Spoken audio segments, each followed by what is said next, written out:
Hi, my name is KeltonFX and I'll be walking you through how I made my Queen of Hearts doll. When I was coming up with the design for this doll, I knew I wanted to reference Elizabethan as well as Rococo fashion. So I really loved the big silhouettes, the big skirts, as well as the big hair, and that's kind of where I started with my design. I just pulled up a bunch of historical images and kind of went from there. I also wanted to reference the art of Mark Ryden because I love his sweet melancholic images paired with the meat, which I thought was a very interesting concept. I also wanted to reference the original story by Lewis Carroll, and I pulled up some images that were by John Tenniel, who did the original illustrations for the book. And there's a scene where the Red Queen wants her card guards to paint the white roses red. So for my final design, I came up with the silhouette, starting with a big Elizabethan collar, and where she kind of has this big heart-shaped hair, and a deconstructed caged pannier with meat hanging off of it, as well as big round sleeves with bits of intestine coming off the sleeves and around her neck, kind of like a necklace. I wanted her final look to be very elegant, but also kind of grotesque, which is very much my art style. And I'm going to show you how I took this watercolor illustration and turned it into a doll. So I started with a Monster High operetta base, and I was going to use this Belle Disney doll head, and I started taking off all the paint using some acetone, and then I will later go in and sculpt all the details with epoxy sculpt. I was going to change her bust as well as her hips to kind of make her waist look like it's cinched in by a corset, really tight. I did end up going back to using the original operetta head because I felt the chin and the overall features of that head fit better with my concept.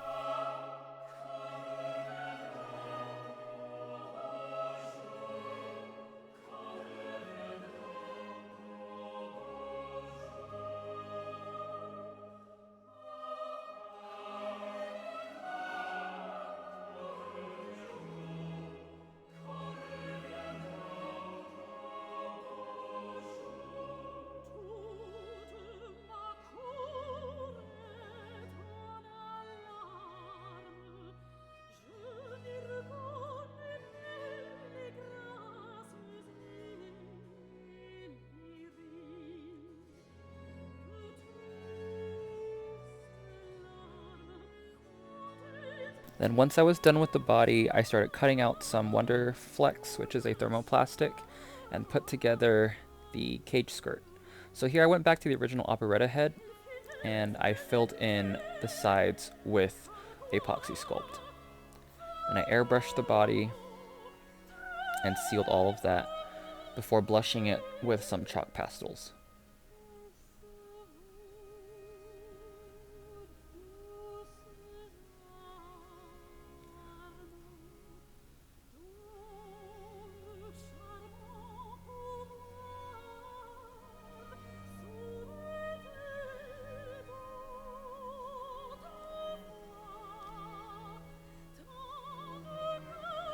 For her hair, I got some mohair off of Etsy, and I basically hot glued these wefts to her head. And I had never done a big heart-shaped hairdo before, so that was a lot of trial and error. And here I'm painting the cage pannier with some acrylic paint. For all the texture on the dress, I stipple some latex on a flat surface, let that dry, and then I work on the sleeves. Once the latex is dry, I go in and I kind of create these holes to have that sinewy meat texture. Then I powder it, peel it off, and then I coat the latex with a Liquitex gloss so that it has a sheen to it. I put together her stockings and then the corset, which is also Wonderflex, covered with the Nernies, which is the latex. And then I roll up some cotton wool here, dip it in latex to create the intestines. And then I glue them on to her outfit with some Fabri-Tac.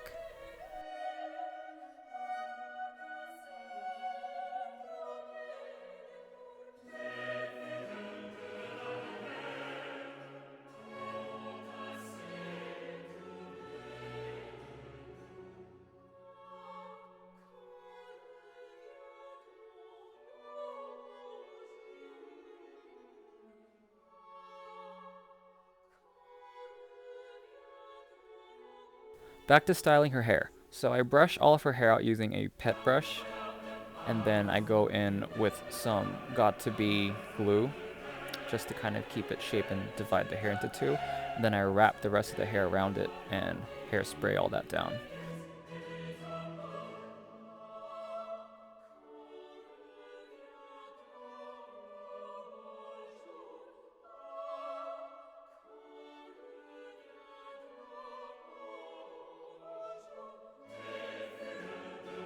And her hair's done.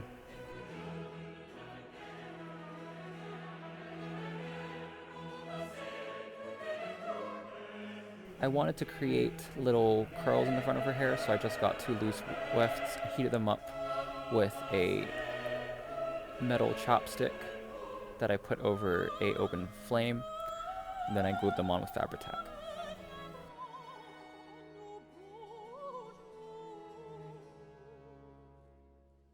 I wanted to try doing her face up with watercolor pencils, since I usually do them with acrylic paint, so this was a bit of a challenge for me.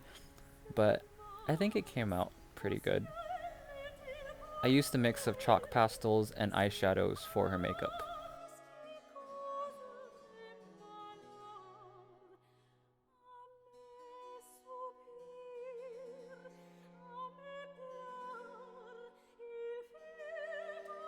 So it was a lot of layering, going back in with the eyeshadow and the chalk pastels, doing a layer of Mr. Super Clear, then doing more layers on top of that. I wanted that really flushed look like they had in the Rococo period. So go back in, lighten things up sometimes if I went too heavy with the white chalk pastel. And then go back in with my colored pencils, my watercolor pencils for detail.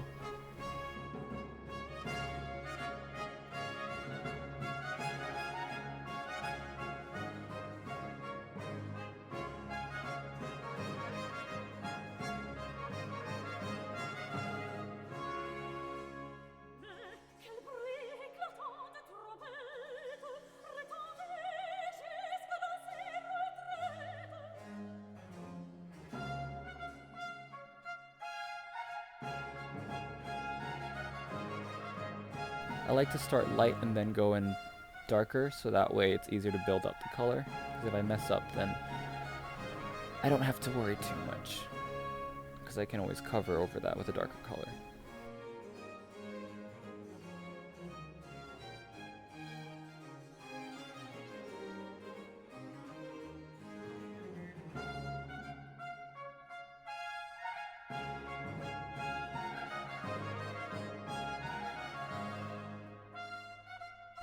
Drawing on her lashes was pretty fun. I went in with pencil first and then went over with a very tiny brush and some water with the watercolor pencil just to define the lashes.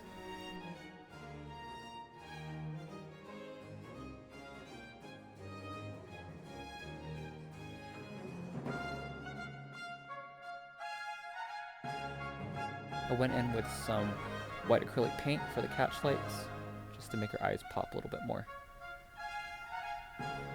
Then to finish, I went in with some fake lashes because I want to give her really dramatic lashes.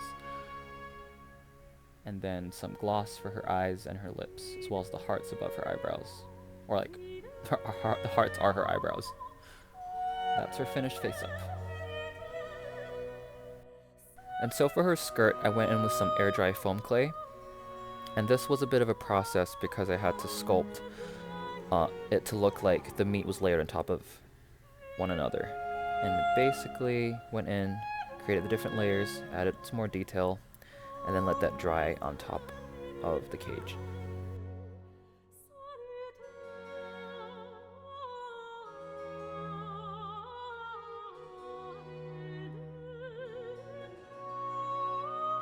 While that was drying, I made her a crown using some armature wire and some wood skewers that I then hot glued together and created texture on top of it using more hot glue.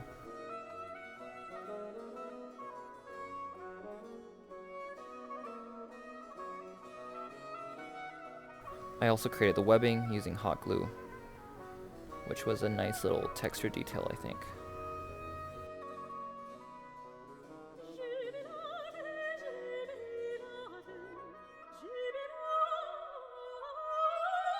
I sealed it with some Mod Podge before covering it with a layer of acrylic paint. And I also did a wash with a dark brown. I also painted the roses using the red acrylic paint. I had these tiny little roses from previous projects, so it was nice to have those handy.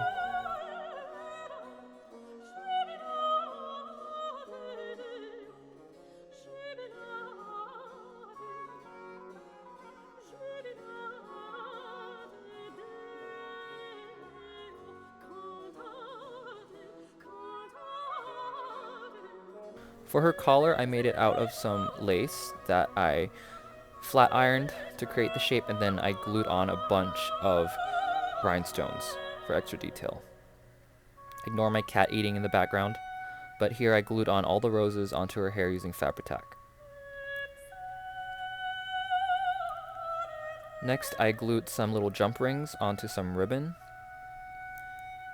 and then the jump rings were sandwiched between two pieces of ribbon and then glued into the corset.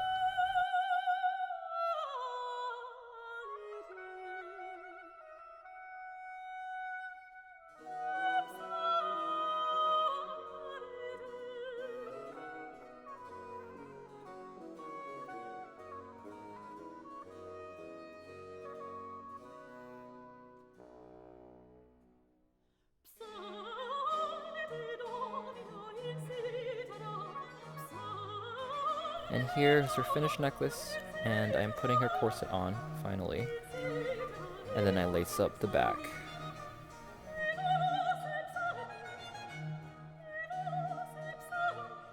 I'm popping on her collar here, just to check the fit.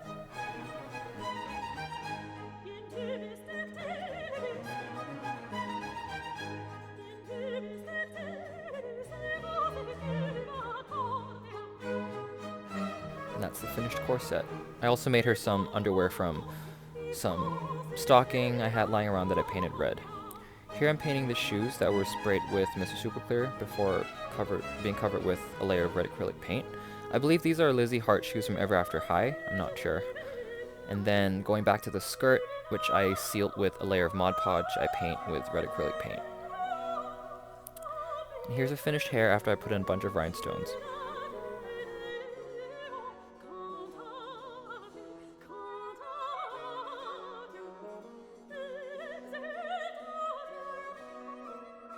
And the finished crown. I also covered it with some gloss varnish to make it look wet, and then I glued it on with more Fabri-Tac.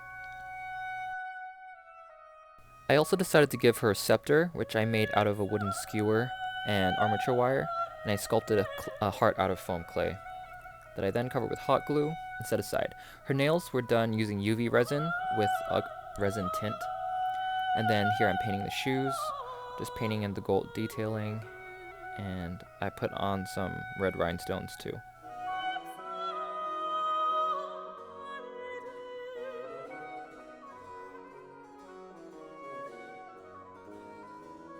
Back to painting the heart, I sealed it with a layer of Mod Podge and then covered it with red acrylic paint as well as some gold for the handle. And then I also decided to make her a base, which I'll get back to later. And here I'm painting in all the meat details. I did reference actual pieces of meat, and I just kind of tried to emulate that using a off-white acrylic paint.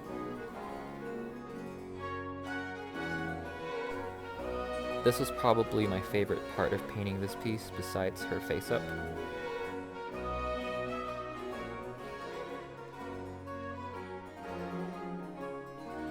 Also, before I went in with the off-white, I did do a slight wash with the dark brown, just to give it more depth.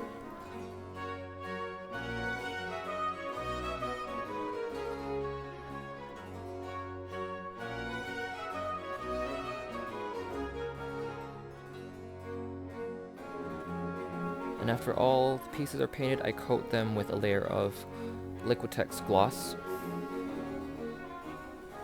so it has that wet sheen, which looks real nice under the light.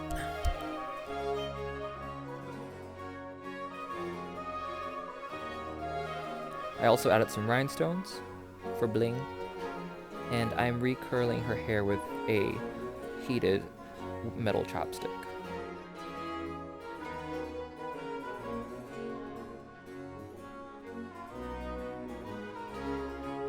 I can finally put her cage skirt on and then put the meat over that.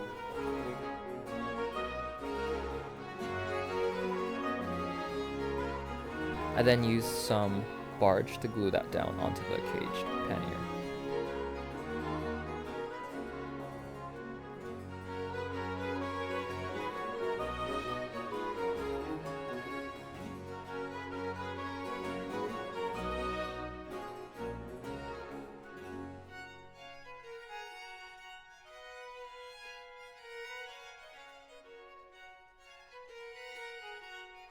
And here's the display base. I wanted to have that lace and meat look on this too, so I went in and used similar methods to what I used for her scepter and her crown.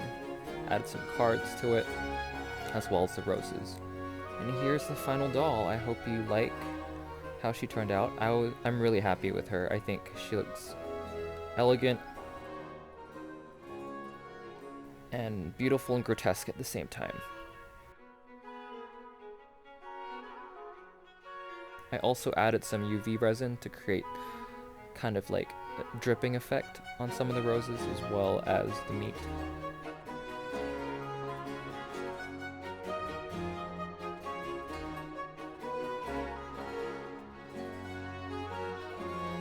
This was about 2 months of work, I think, on and off. I was working on other projects in between, but I think about 2 months of work on this piece. And I'm really happy with how she turned out. I hope you like her too. So I'm just going to leave you with these video shots and images of my Queen of Hearts.